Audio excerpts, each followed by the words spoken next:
جنگ کا قصہ نہیں سنانا چاہتا، ایک قصہ سنانا چاہتا ہوں۔ ایک صحابی زخمیوں کو تلاش کرتے ہوئے پانی پلا رہے ہیں، پانی پلا رہے ہیں، پانی پلا رہے ہیں۔ جا کے دیکھا تو حضرت سالم جنہوں نے دوسرے نمبر پہ جھنڈا اٹھایا تھا، ان کا سانس چل رہا تھا اور اس میں پیاس کی شدت انتہا پہ ہوتی ہے۔ ان قریب گئے، سالم آنکھیں کھولی، کیا ہوا؟ کہا اللہ نے فتح دی ہے، خیر ہے، خیر ابھی ہوئی نہیں تھی، جنگ چل رہی تھی۔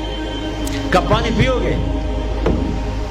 کہا میرے بھائی یہ میری ڈھال ہے، اس میں پانی ڈال دے، میرا روزہ ہے، میں زندہ رہا افطار کر لوں گا، اور اگر میں مر گیا تو میں اللہ کے دسترخوان پہ جا کے افطار کر لوں گا۔ اس حال میں روزہ نہیں چھوڑا۔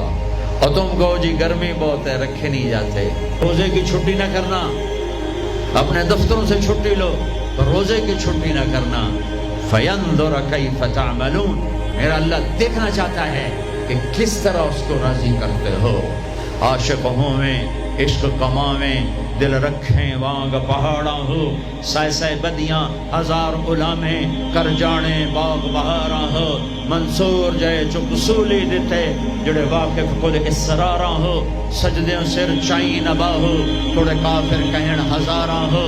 عاشق سوئی حقیقی جڑا، قتل معشوق دے مننے، سیر نو جوڑے تے مکھ نہ موڑے، ومیں 100 تلواراں کھنے، سچا عشق حسین علی دباہو، سر دتے تے راز نہ بننے۔ ہاں بزدل نہ بننا کہ جی بھوک لگ رہی ہے، جی پیاس لگ رہی ہے، اللہ اس دن کی بھوک سے بچائے گا، پیاس سے بچائے گا۔